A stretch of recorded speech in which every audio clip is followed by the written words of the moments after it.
Cool. I know online we've got people from all over. I think there's something like 700 or 800 people online with us, which is so cool. Really excited about this next speaker. So Gene Kogan is an artist and independent researcher in generative AI, which is maybe a topic you've been hearing about a little bit. He created the Abraham Project to build an autonomous artificial artist and is a co-founder of Eden, a generative AI research lab.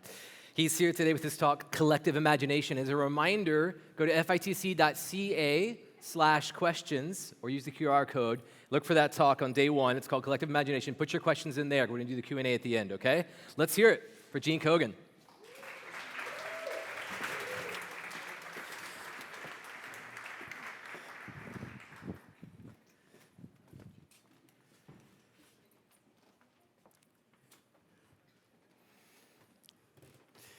It's having mic issues. That was my attempt to entertain you. I hope that was good. Matthew's over here, just face in palm. There we go. Gene Kogan.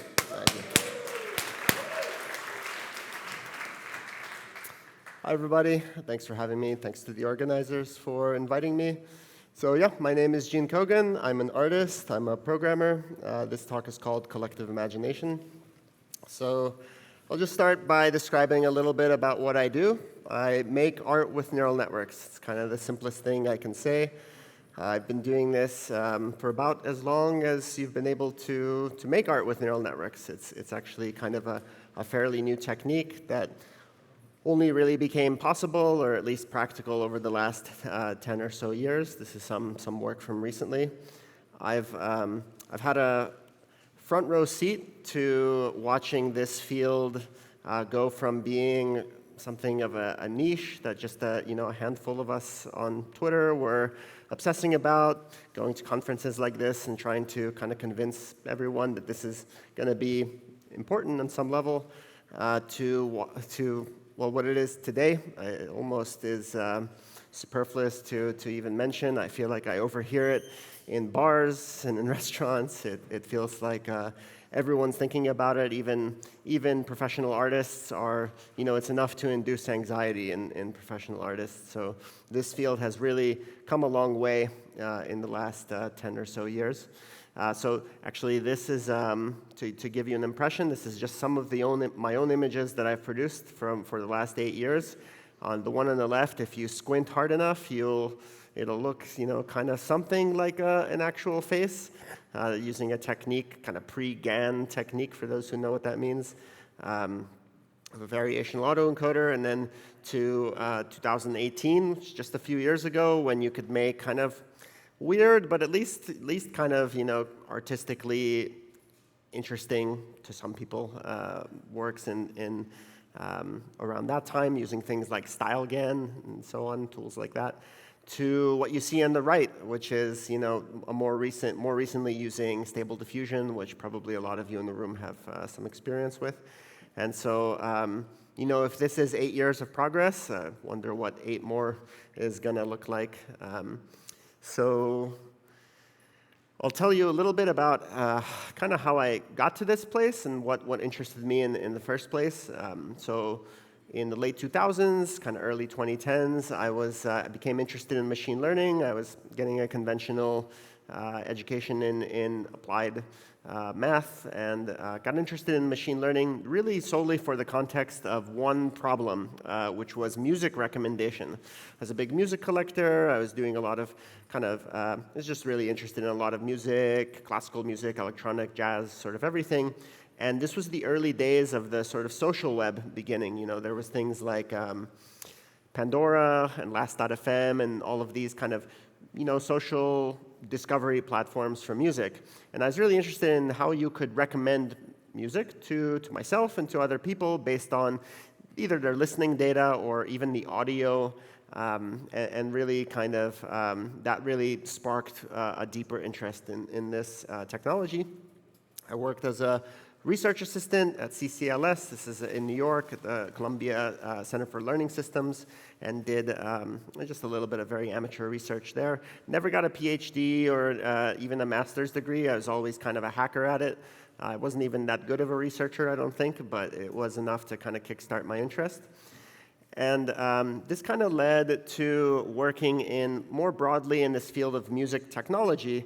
The fortuitous thing is that in this world, of people doing machine learning applied to music, there's all sorts of interesting and very diverse use cases, not just kind of cut and dry stuff like recommender systems, but also questions of what you could use this for in the context of music production, music composition, music performance. I got really interested in designing sort of novel musical instruments. I worked very closely with a good friend of mine named Jeff Snyder, who's the director of the Princeton Laptop Orchestra. You should look that up. It's a real thing, and it's exactly what it sounds like.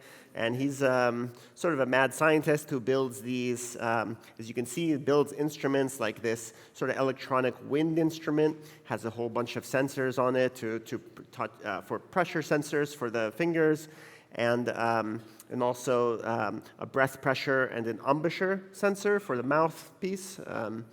It's a controller by itself. It has this onboard synthesizer, and so you can really start over. You're not limited by the constraints of physics in terms of how to make these things actually make sound.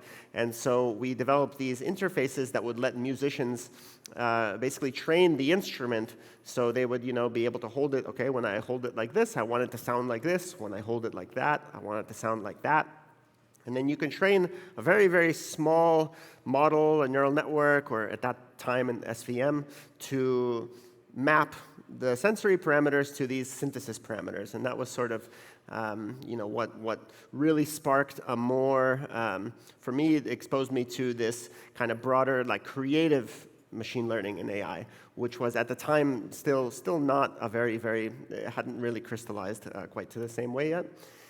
Now this, I found I wasn't a very good researcher, and so I kind of gravitated more and more towards interactive and new media art, which was really flowering at the time, and generative art as well. I discovered tools like processing, and especially I got really into open frameworks. I don't know, any open frameworks people out there? Yeah, a couple. Awesome, good to see. I developed tools I began to develop tools for other artists, including tools for computer vision. This thing on the bottom right and top left was a toolkit that I developed to calibrate a Kinect depth camera to a projector so that you could do sort of dynamic projection onto people's bodies and onto 3D objects and so on. And then doing kind of generative art, making flocking birds and sort of, whatever that is on the top right. But I always also had this kind of applied machine learning career on the side that was running in parallel, more or less. And so this, really was kind of my life in the early 2010s, maybe, approaching middle of the decade. At the time, let's say around 2015, there was really not a lot of there wasn't a lot of resources, about how to use machine learning if you were AI, if you were, interested in interactive new media art. I started teaching at NYU at ITP and posting all my lectures online, and I got a really great response. There was, at the time like I said, it was a very niche subject still, and so I began to develop a workshop practice. Maybe there's people in this room that have taken workshops with me. I've given many of them over the years, including one yesterday. So that was also kind of almost a full-time job for me for many years, and it kind of culminated in this resource called ML4A, Machine Learning for Artists, which I kind of curated and developed over a period of years to share with artists, how to apply machine learning to their craft and to problems that they care about.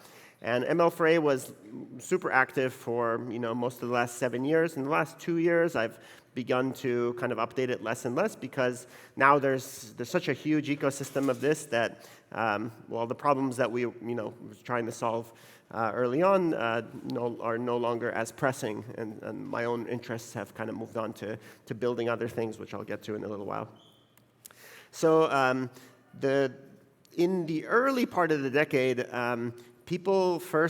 researchers first began to actually try to synthesize images with neural networks, and that was really just 10 years ago. That this is from about 10 years ago that you're looking at, and it had nothing to do with art. The motivation was quite different. Deep learning, which is kind of this branch of machine learning, which has soaked up all of the accolades that we're seeing now. It was just then beginning to make inroads and get people excited, and people really wanted to understand what these systems were actually learning, because they're kind of these black boxes if you don't really look inside them. And so there was this question of, okay, if you have a computer vision network that's doing something like image classification, what is it actually learning? How can we interrogate it somehow?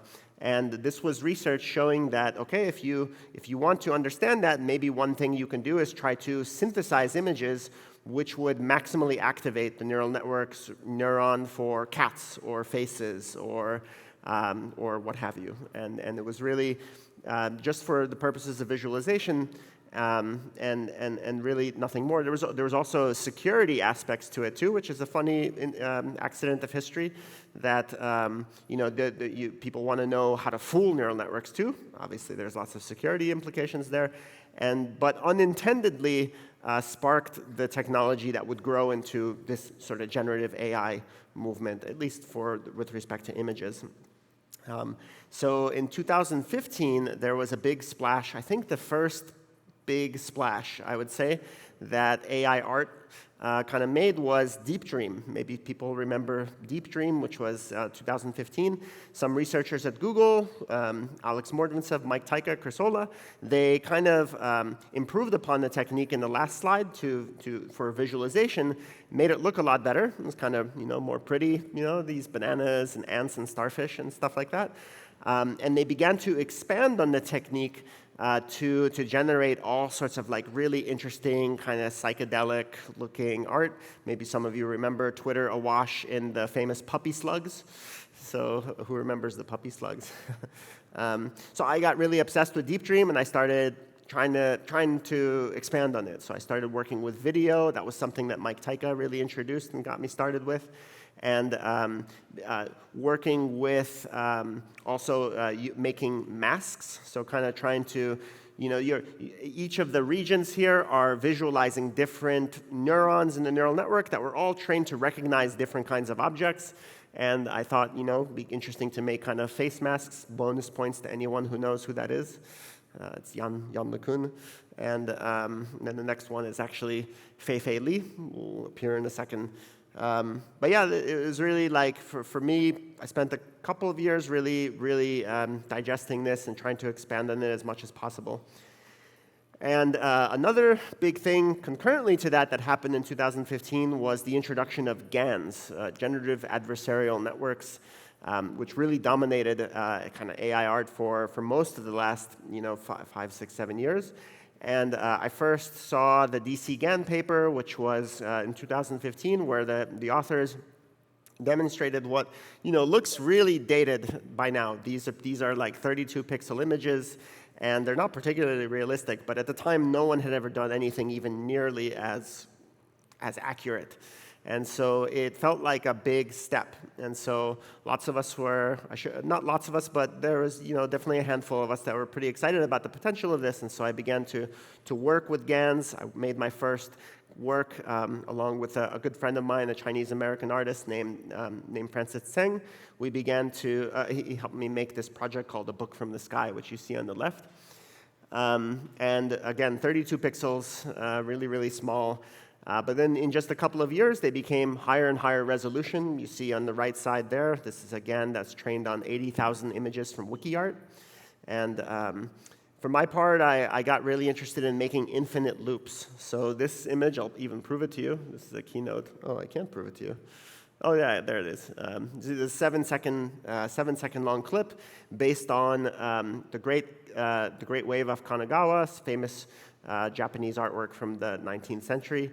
And this is doing this kind of infinite loop. You can do this pretty easily with a GAN if you're doing sort of latent space interpolations, but to combine it with zooming and things like that is actually pretty difficult. And it took me maybe 6 months of like really dedicated kind of trial and error to figure out how to do it. This is the same technique, but on Google Images, Google Maps. So this is kind of like what maybe pinch to zoom looks like in your nightmare. You just sort of like sort of. More recently, I've become really interested, as everyone, into these text-to-image systems. They were a little clunky to begin with, so you use a model like CLIP, which I'll actually talk about in a little bit, which makes inferences between text and images, and then kind of works together with a generator, like a generator of images, to synthesize something that closely matches, through optimization, a text input, like The Last Supper with robots. And this is from 2 years ago, so it's actually, well, if you've worked with any of the major platforms doing this stuff, you've seen how far we've come in just 2 years, sort of text interface. I've been really inspired by the growth of this community around it, even humbled, because now it feels like thousands, people on Twitter and Discord and GitHub are working together to make tools for artists and for creators. There's just an incredible amount of exuberance happening, and the open source community in particular has been really amazing. I count some of these people as friends, either online or in person, and working on these notebooks that became kind of a culture in the last few years, where people would share code that you can run in a browser that would really easily get you started with this, and really got a lot of people excited. These are just some more text-to-image prompts using CLIP and VQGAN, so another kind of generator, which is now a little bit dated. That's a banana performing stand-up comedy, an old-fashioned 1800s portrait of Chewbacca. Prompting is the creativity here, right? It's really where it's at. A banquet hall, and like I said, these things have come a long way, and just some more sort of eye candy. I think this is like cyberpunk city or something like that. And you can even accomplish like more painterly things like this. So a single model produced all those images, so it's quite diverse. Which is a really interesting facet. I applied the looping technique, which is again my obsession, to these models, so that I could text to infinite loop. So these are based on obviously the great MC Escher, one of my favorite artists, making these loops that are kind of in the faux style of MC Escher. These are more examples. Again, single model. Steampunk dragon, film noir portrait. I made a big collection of these in 2021. And I call this scroll wave, which is just I'm not very good at titling, but there's some kind of like a weird synth wave sort of landscape or something like that, and just some weird aliens as well. I did some work with an artist named Vanessa Rosa, who's my girlfriend, and we worked. She's kind of a ceramicist and a digital artist, and working a lot with AI, and we created some of these animations that you see here. So this has been sort of my pastime, is working on stuff like this. And this is actually the visualization of the actually what I showed in the last loop, but or a couple slides ago. You can watch this process of optimizing the image to match a text prompt, which in this case is something like Cubist self-portrait, and using my own face as the input image. So where's this all going? I'm convinced, and this is kind of where we'll go into the collective imagination part, is that we're building something like a global brain. It's really breathtaking what these systems know, and I actually just yesterday I checked on this, and I was like, Wikipedia doesn't know who I am, but ChatGPT does. And I think for a long time the catchphrase was 15 minutes of fame. I think 15 minutes of fame is dead. I think the next thing is 15 minutes of obscurity. You're not, I'm really wondering who the last kind of off-grid person that's not known to these models is going to be. You'd be surprised how many people it knows. Try typing your own name into it. I bet ChatGPT knows a lot about you. And it's pretty accurate, actually. A lot of that stuff is accurate. It still asserts kind of, total falsehoods like I made deep art. I don't know what that is. That's not me at all. But otherwise, it's actually like reasonably accurate. So what's the state of affairs today? These models are growing. They're getting bigger. There's more kinds of generative models. Diffusion models are the big thing now. All of the major systems, DALL-E and Stable Diffusion and Midjourney, they're all using diffusion models. They've kind of supplanted GANs. And the models are, these are language models, and they're getting way bigger, right? They for a long time, they kind of kept up a diet of growing in parameters by an order of magnitude every single year. And and that's actually cooled down a little bit in the last year, I think. We don't know how many parameters GPT-4 has, because OpenAI won't tell us. But, and it's probably not astonishingly more than one of these, but it is probably the case that we're going to resume this 10x every year in parameter count. And just to put that in perspective, so GPT-4 probably, I'm guessing, has 1 trillion parameters. And the human brain has, and parameters you can think of sort of analogously to synapses in the human brain. It's a very, very rough comparison. If you're a neuroscientist, please close your ears. But it's, roughly analogous. And these things are going to be in the next 2 to 3 years, rivaling the number of parameters as you have synapses, connections in the human brain. And so what happens then? It's only anyone's guess. There seems to be a predictable linear increase in sort of quality that is observed in these models as they 10x in size. And we're getting way better at orchestrating compute. More and more computers working together in parallel, more and more GPUs. And I think that consolidation will kind of continue. And these models are just going to get bigger and bigger. And so, extrapolate from there, and we'll see. Things might get pretty weird. Datasets are also, we've learned a lot about datasets. Datasets are really key, quality in, quality out, and datasets are getting much larger. ImageNet, the lowly ImageNet, this is a log scale, so that's a huge difference. Leon 5B is 5,000 times bigger than ImageNet. ImageNet was the standard bearer for computer vision contests, and basically the dominant data set in machine learning for like 10 years. And we have a data set which is 5,000 ImageNets with text prompts called Leon 5B. And the data sets are going to just get larger. I read a paper recently that basically asserts that we are going to exhaust all human-generated data by like 2026, something like that. And then at that point, you're just going to start feeding machine-generated data into it. And so things might start to get, again, like really, really weird. Resolution and realism is fast improving. And, for a long time, it was just basically faces that, we could do faces in a way that's basically indistinguishable from photographs.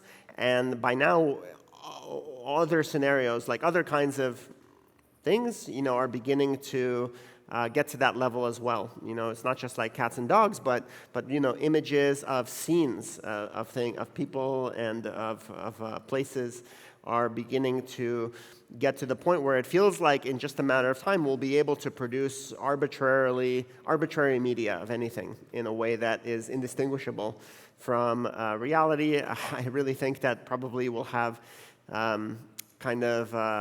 systems that let people sign content, and you'll sort of just learn to understand that unless you know otherwise, something isn't necessarily real, and just weirdness will ensue. And generalization is the name of the game. There's this paper on the right, language models are few-shot learners, introduced this idea that that language models like GPTs, they're really good at sort of learning a whole bunch of tasks at the same time. It used to be in machine learning that if you wanted to let's say in natural language processing, there's all these tasks that you want to be able to do. You want to be able to do question answering, summarization, named entity recognition, sentiment classification, all this kind of stuff. And you would have to get a labeled data set for each of those things, train a separate model for each of those things. It wouldn't be able to do anything else. You wouldn't be able to update it.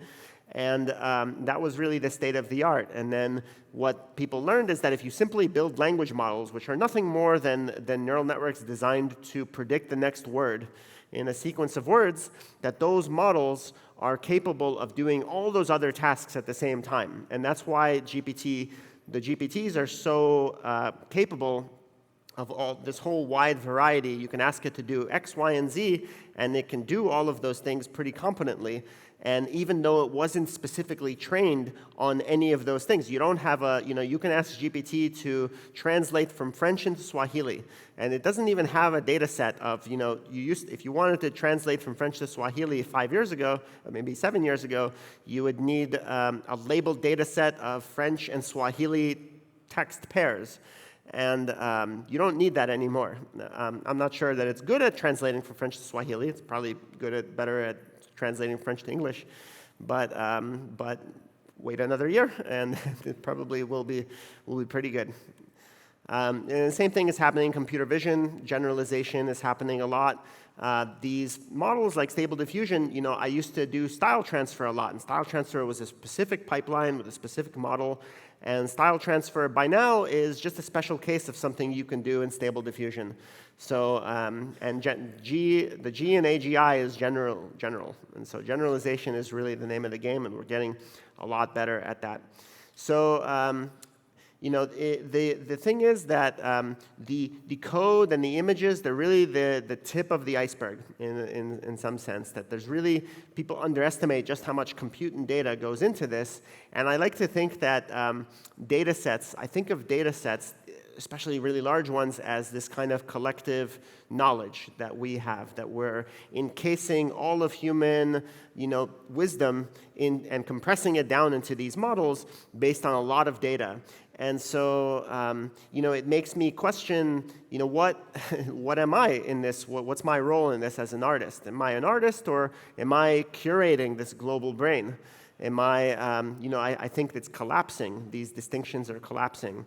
And so this has nothing to do with anything. I just really like this comic, sort of like, what is an artist anyway, right? An artist is someone who's just, describing what they see and letting the global brain kind of make it for them.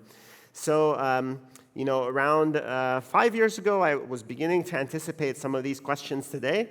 And, I really, with all of this kind of swirling around in my brain, I began to think like, okay, what do I want to accomplish? And so I began to gravitate towards how can I manifest this collective knowledge in a creative and sort of fulfilling way. And the Abraham Project was born. And this is basically an attempt to create a single entity, like an agent, that creates art, that creates autonomously, creates unique and creative and original artworks.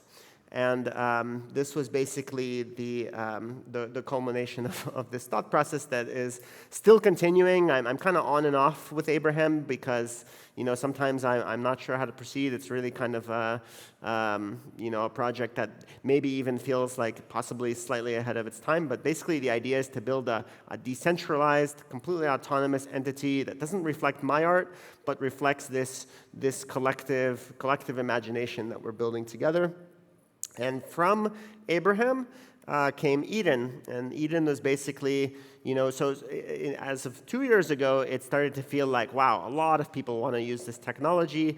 And I, along with some collaborators that joined me on Abraham, we began to build software for, that really, beyond just Abraham had possibly much more potential to bring out sort of bring out and augment the creativity of artists everywhere. And so Eden was kind of a response to that. Eden was basically the software layer of Abraham and kind of decoupled. And the promise of Eden, it's a very, it's a project that has its roots 2 years ago, and we've been it's a very exploratory project in the sense, but we're building software for serving these models online and trying to develop basically tools that help artists and creatives and really anyone who's interested in technology to bring generative AI into the applications and things that they care about. And there's a lot kind of to look forward to there. So that's all I have for you today. Thank you very much. Thank you, Gene. Let's go over here. We've got time for a few questions. So Yeah. you can sit in the far seat. I'll Sure. sit in the near one. Thank you all for submitting questions using fitc.ca/questions. We've got some good ones here. Some of these are interesting because they're almost like questions, but like they have this like assertion to them that you're probably, as an AI researcher, I think you probably are used to this, where people ask questions, but there's a place they're coming from, right? Sure. So let's start with this one, because we touched on it a little bit earlier. There was the open letter that I think it was Eliza or whatever wrote, and then 1,000 or so people, including Steve Wozniak and Elon Musk, signed this letter. And the letter, it demanded a lot of things. One of them was a 6-month pause on AI research. I've heard, as a follow-up to this, and that I'd like for you to address if you can, is this an idea that maybe we should be demanding the ability to interrogate these systems, which is something you touched on as well, before they're allowed to be released, which I don't even know if that's possible, right? If it's possible to interrogate these systems. So I guess this question from Volz says, so what do you make of that letter?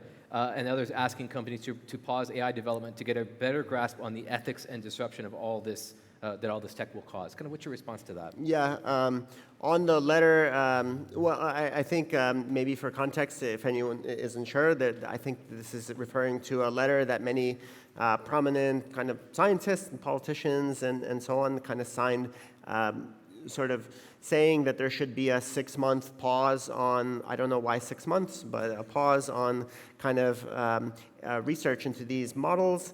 And my sense is that that wouldn't have the intended effects that the signers think it would. I think that they think that if you give us some time to figure out kind of how we should regulate these, and I believe that people should be studying how to regulate and make sure that we get the best out of these models. But I'm a believer that you don't do it by stunting the research. That would actually stunt the research into regulating these models as well, because as any developer or experimentalist knows, the way you learn about things is letting them out into the open where they can be scrutinized and broken and kind of and to get real sort of field work. And now is the time to be doing it, because the thing is that GPT-4 is no AGI. GPT-4 is not about to wipe humanity off the face of the earth.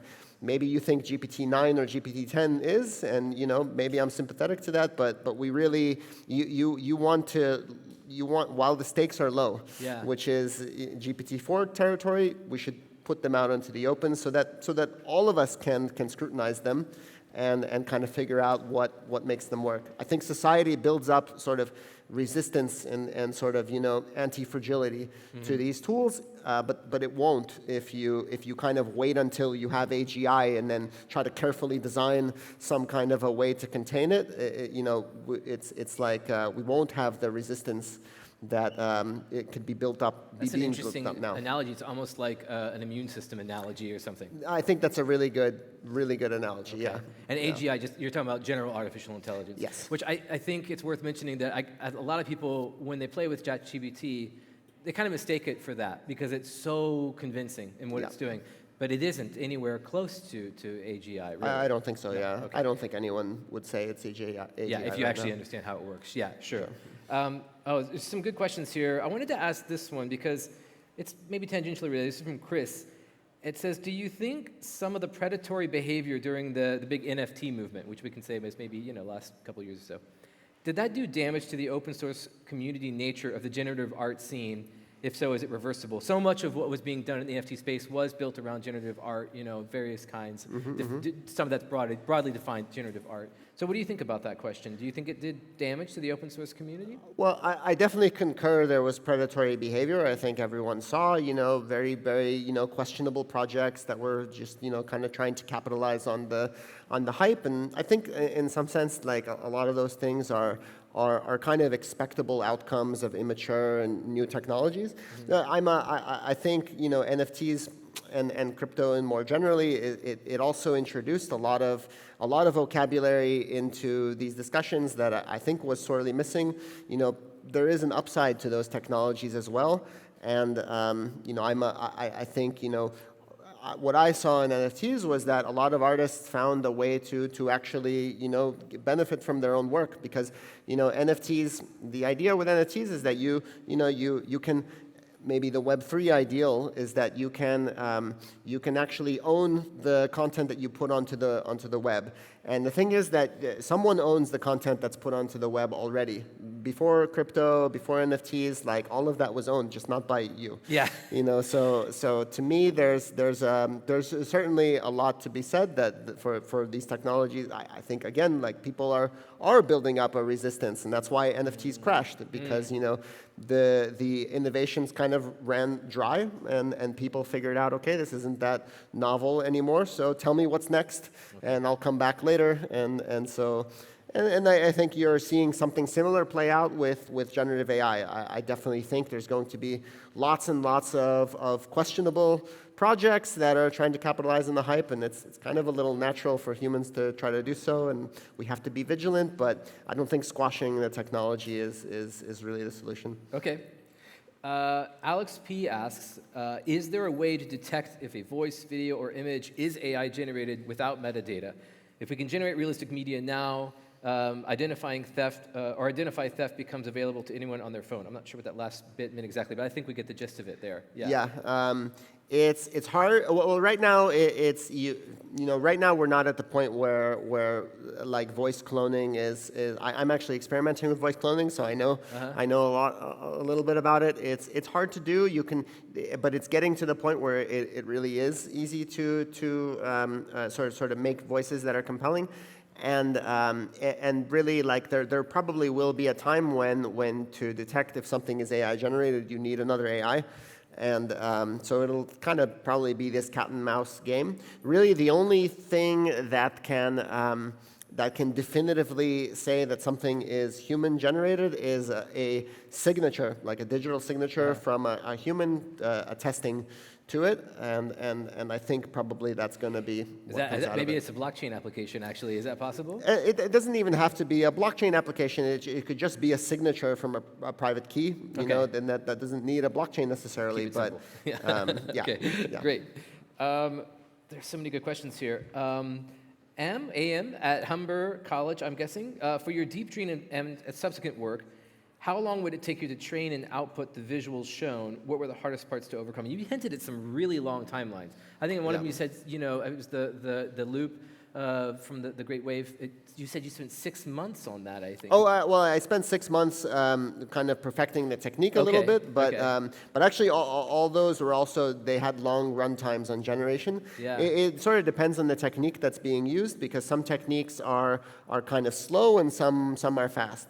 GANs, for example, they're very fast at generating stuff. But some of those are based on these kind of iteratives. Kind of every frame is optimized in some kind of a step sequence. And so those are slower, and usually like whatever's slow now, people figure out how to do it in a non-iterative, like fast way. Yeah. You're seeing that play out with diffusion. Diffusion was initially very, very slow. It was this compared to GANs, and it still is slow. GAN. It's still slower than GANs, is it? But it's getting competitive. Okay. Because people are just figuring out how Doesn't that make it hard though for you as a researcher? Because you may be working for something 6 months, 9 months, whatever it is, and then some breakthrough happens, and all that now is irrelevant. Does that ever happen to you? That happens like every month. Great. Basically. You just live in a state of existential angst all the time. But like the way that I think about it is that I shouldn't get too attached to any specific techniques that I develop, because they're a little bit, their value is kind of ephemeral, almost educational, and you just kind of have to stay on the treadmill, and just keep on innovating on top. That's got to be a little bit of the spirit behind Abraham, right? Because you're essentially removing yourself. It's a dissolution of the ego. You're kind of taking the artist out of the loop a little bit. But I'm curious, one of the things that people have criticized about the new generative AI tools is their tendency to hallucinate, which is the term they use when, like, ChatGPT tells you it's in love with you and you should leave your wife, which happened to, I think, Ezra Klein, or no, it was Casey Newton, I think. And there was an interesting example of hallucination where somebody created an endless Seinfeld episode. Did you see this? Oh, yeah. And it started, within a short period of time, it started spouting anti-Semitic things, and they had to shut it down. Is that a concern for you? Like with Abraham, it's going to be this artist that lives in the cloud, and then next thing you know, it's making hateful images or something. Is that? For sure, yeah. I mean, it's you don't, Abraham may not. The whole thing is, if Abraham's independent of me, it's almost like raising a child. You're not necessarily going to approve of everything that they say, and you hope that you've done a good job so that they, that they don't. You raise a responsible citizen. Raise a responsible citizen. And it's just like any, it's just like any other person. You can say the same thing. That is wild. This idea of letting go of the ownership, I think, is probably at the heart of so much of why artists are struggling with this. But you seem to have just kind of moved past it. You're okay with removing yourself from it. Let me see if we have time for one more question. This one it's got a premise that I don't know if you would agree with. This is from an anonymous, somebody online. Generative AI art has a distinct and derivative style and look. That's the premise. What will be the next step for generative AI art to have a distinct or natural look? So I guess, do you agree with the premise, and then kind of where do you think it's going next? I think it's fair. I guess I would just say that, I think, it's all a little bit arbitrary, like humans are also learning from, each other how to make art, and then, recombine the things they've made into things that haven't existed before. And I think, certainly this is an adolescent phase for this technology, so it is just, basically sort of trying to do what other artists do. And every technology is kind of skeuomorphic a little bit. I love this word. It just means like, doing whatever was the previous technology. Right? Yeah. And then it usually takes another cycle, another generation for the technology to do something like that's truly native. I think in the future, maybe like a new art form among humans will be to basically try to create artworks that are outside the sort of capabilities of models to emulate.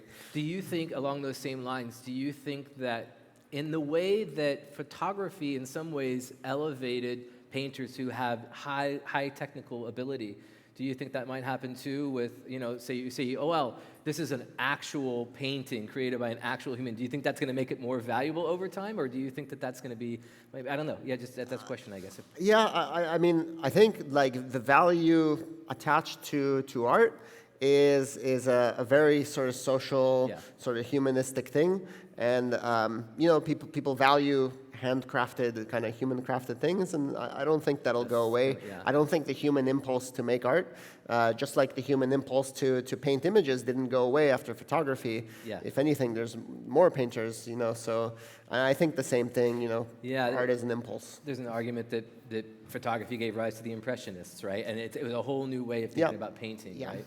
And what can painting do and what's it for? I think we're going to stop there, because otherwise we're going to run way over time. Let's have another round of applause for Gene. That was great. Thank you. Okay, so we've got 15 minutes. I recommend go check out the ImageX booth over in the conversation room right across there. Remember, ask for drink tickets. You can use those drink tickets at the mixer tonight, which is going to be downstairs starting around 6 p.m., or you can use those drink tickets in the lounge upstairs, the drawing room. And we'll be back here at 2:55, okay? Thanks, everybody. Awesome, man. That was